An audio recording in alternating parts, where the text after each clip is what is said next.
नमस्कार फ्रेंड्स, नया वर्ष 2024 आने को तैयार है और उसकी खुशी में पूरी दुनिया झूम रही है। और आज हम नव वर्ष के उपलक्ष्य में चर्चा करने जा रहे हैं पहली 4 राशियों पर।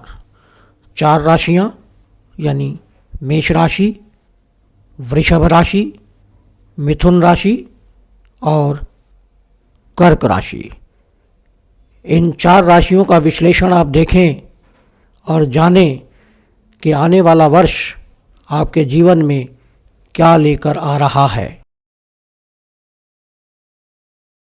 कुंडली की बहुत खूबसूरती है मेष राशि की 2024 के लिए, क्योंकि लगन का स्वामी मंगल नवम भाव में और नवम भाव का स्वामी लगन में और साथ में सूर्य पंचमेश होकर नवम भाव में। बहुत उत्तम प्रकार का बलवान राजयोग बन रहा है केंद्र त्रिकोण का। साथ में दशम और एकादश भाव का स्वामी एकादश भाव में। उत्तम स्थिति है ग्रहों की। तो शनि से शुरू करते हैं। तो 11वें भाव में बैठकर शनि व्यक्ति को हठी स्वभाव का बना देता है। तीसरी दृष्टि से शनि लगन को देख रहे हैं। आलसी भी बनाते हैं, लेकिन राहु के 12वें भाव में जाने के कारण विदेशों से लाभ मिलता है। शनि 11वें घर में बैठकर धन कमाने के लिए प्रेरित करता है।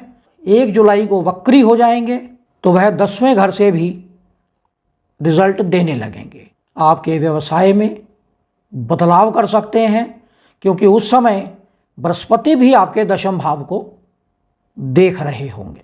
तो आपको अत्यधिक धन लाभ होने वाला है। 1 जुलाई के बाद आपको विदेश से लाभ मिलने की अत्यधिक संभावना बनी रहेगी। मेष राशि के जातकों के लिए देवगुरु बृहस्पति मेष राशि में ही विराजमान है नवमेश होकर। तो ऐसी स्थिति में आपके ज्ञान में वृद्धि होगी, आपके मान सम्मान में वृद्धि होगी, ज्ञान में वृद्धि होगी, साझेदारी में आपको लाभ मिलेगा। जीवन साथी के साथ सौहार्दपूर्ण वातावरण बनेगा। तो भाग्य उदय होगा आपका। तो मंगल अप्रैल से लेकर मई तक स्वास्थ्य से संबंधित कुछ समस्याएं आपको दे सकता है। हनुमान चालीसा का निरंतर पाठ करना चाहिए। जनवरी से लेकर मार्च तक ये 3 महीने और जून से लेकर अक्टूबर तक अत्यधिक बलवान स्थिति रहने वाली है मंगल की। तो आपको भाग्य का साथ मिलेगा, व्यवसाय में वृद्धि मिलेगी, धन का आगमन होगा, धन का संचय भी होगा, क्योंकि 11वें भाव में बैठकर मंगल आपके द्वितीय भाव को देखेंगे। जब मंगल लग्न में गोचर करेंगे जून में, तो निश्चित रूप से आपके कॉन्फिडेंस में, आपके मान सम्मान में, आपके साहस में, आपकी फिजिकल कैपेबिलिटीज में वृद्धि होगी। शनि दशम भाव के स्वामी होकर दशम भाव में ही गोचर कर रहे हैं। तो ऐसी स्थिति में आपको विदेश यात्राओं का लाभ मिल सकता है। विदेश में जाकर आप धन अर्जित कर सकते हैं। दशम भाव में बैठा शनि आपको कड़ी मेहनत करने के लिए प्रेरित करता है। आप जितनी मेहनत करेंगे शनि आपको उससे कई गुना अधिक लाभ देगा। 1 जुलाई को जब शनि वक्री हो जाएंगे तो आपके लाभ में कई गुना वृद्धि होगी और आपका भाग्य आपका पूर्ण रूप से साथ देगा। जो पॉलिटिशियंस हैं, जो नेता लोग हैं, उन्हें निश्चित रूप से लाभ मिलेगा। दशम भाव में बैठा शनि आपके चतुर्थ भाव को देखता है, तो आपको अपनी मदर की हेल्थ पर विशेष ध्यान देना होगा। आपको अपनी जीवन साथी के हेल्थ पर पूर्ण ध्यान देना पड़ेगा। द्वादश भाव में बैठे बृहस्पति आपको विदेश यात्राओं का योग बना रहे हैं। विदेशों से धन कमाने के लिए आपको प्रेरित कर रहे हैं। जो लोग रिसर्च की फील्ड में हैं, अंडरग्राउंड माइनिंग की फील्ड में हैं, उन्हें लाभ मिल सकता है। वृषभ राशि के जातकों को अपने ससुराल पक्ष से लाभ मिल सकता है। द्वादश भाव में बैठे बृहस्पति आपके खर्चे में कमी करते हैं। 1 मई के बाद जब बृहस्पति आपके लग्न में आ जाएंगे तो आपके भाग्य में वृद्धि होगी, आपका भाग्य आपका साथ देगा। 15 फरवरी से लेकर और 15 अप्रैल तक शुक्र आपके 9वें घर में, 10वें घर में और 11वें घर में गोचर करेगा।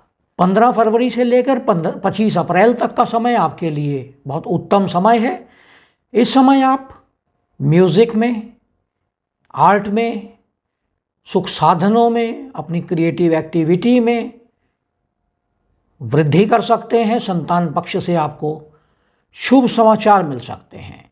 अप्रैल के महीने में शुक्र उच्च के रहेंगे आपके 11वें घर में, तो धन लाभ की स्थिति आपकी बलवान होगी और संतान से आपको कुछ शुभ समाचार प्राप्त होगा। अक्टूबर के महीने में जब शुक्र आपके 7वें भाव में गोचर कर रहे होंगे तो भी आपके विवाह के अच्छे योग बनते हुए दिखाई देते हैं। लेकिन जून से लेकर अगस्त तक का समय और जनवरी से लेकर फरवरी का 15 फरवरी तक का समय आपको अपने स्वास्थ्य पर ध्यान देने की आवश्यकता पड़ेगी। तो राहु आपके 11वें भाव में गोचर कर रहे हैं। ऐसी स्थिति में 11वें भाव का राहु आपको मल्टीपल प्रोफेशन में लेके जाता है। आपकी जो व्यवसाय हैं उसमें वृद्धि करता है। अगर आप अपने व्यवसाय के साथ साथ कुछ पैरेलल व्यवसाय चलाना चाहते हैं तो उसमें आपको सफलता मिलेगी। धन लाभ होगा। आपके कम्युनिकेशन में जो इफ़ेक्ट है, आपकी इफ़ेक्टिवनेस इन कम्युनिकेशन इंक्रीज होगी। तो गुरु 11वें भाव में है 1 मई तक, तो ऐसी स्थिति में आपको व्यवसाय में अत्यधिक लाभ मिलेगा। व्यवसाय के माध्यम से आप धन अर्जित करते रहेंगे और संतान से यदि आपकी कोई समस्या चल रही है तो संतान पक्ष से संबंधित सभी प्रकार की समस्याएं समाप्त हो जाएंगी। संतान पक्ष से आपको सुखद समाचार की प्राप्ति होगी। जो स्टूडेंट्स हैं उनके लिए बहुत अच्छा समय है अपने ज्ञान बढ़ाने के लिए, अपनी परफॉर्मेंस इंप्रूव करने के लिए। जो लोग संतान चाहते हैं उनके लिए अच्छा समय है। आपके जीवन साथी के साथ अच्छे संबंध बनेंगे। जीवन साथी आपको पूर्ण रूप से हेल्प करेगा और उस हेल्प की सहायता से आप धन अर्जित कर पाएंगे। कार्यस्थल पर आपको मान सम्मान मिलेगा। सुख साधनों में घर में वृद्धि होगी। अपनी हेल्थ से संबंधित विशेष ध्यान देना पड़ेगा। कई बार मान सम्मान को ठेस लग जाती है ऐसी स्थिति में जब लग्नेश 6, 8, 12वें घर में हो या नीच राशि में हो। तो इस पीरियड में यानी फरवरी, मार्च, अप्रैल, जून और नवंबर, इन 5 महीनों में आपको विशेष ध्यान देने की आवश्यकता रहेगी। जुलाई से अक्टूबर का महीना बुध लग्न से लेकर और 5वें घर तक रहेंगे। ऐसी स्थिति में आपके मान सम्मान में वृद्धि होगी। धन अर्जित करने का आपको समय मिलेगा, मौका मिलेगा। जो लोग लेखन के संबंध से संबंधित हैं, स्पोर्ट्स से संबंधित हैं, उनकी परफॉर्मेंस में इम्प्रूवमेंट होगी।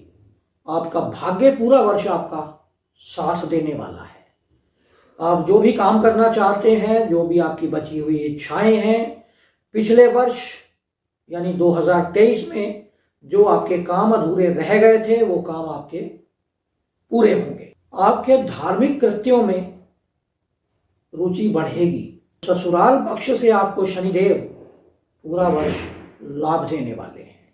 जो विद्यार्थी वर्ग है उन्हें अपने शिक्षा से संबंधित अधिक ध्यान देने की आवश्यकता रहेगी। व्यवसाय में यह भ्रम की स्थिति उत्पन्न करेंगे, आपको लाभ दिखाएंगे, व्यवसाय को चेंज करने के लिए आपको प्रेरित करेंगे, लेकिन आपको बहुत ध्यानपूर्वक निर्णय लेना होगा।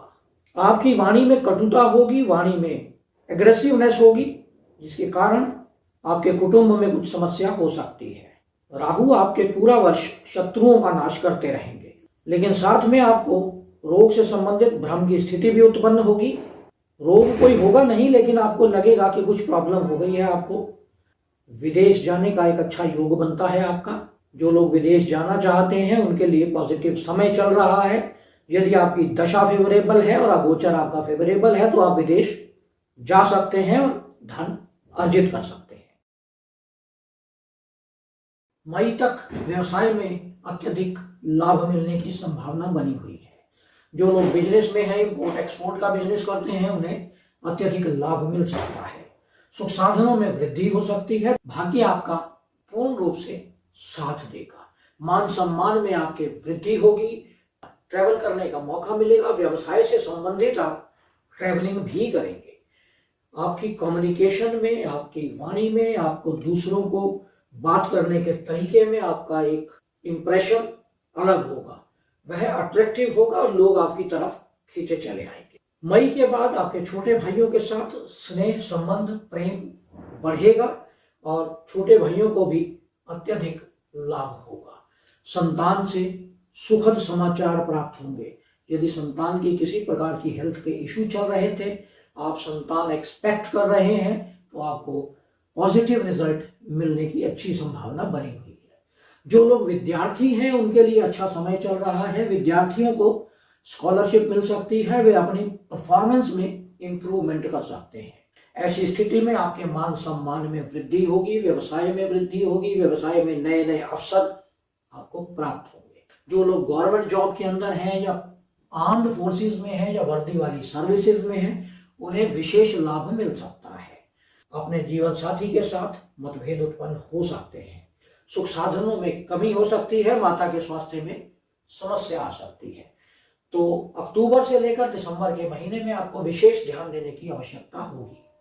ससुराल पक्ष से या जो लोग रिसर्च की फील्ड में हैं उनसे भी उन्हें नेगेटिव रिजल्ट मिल सकते हैं। आपके पिता के साथ कुछ संबंधों में मतभेद हो सकते हैं।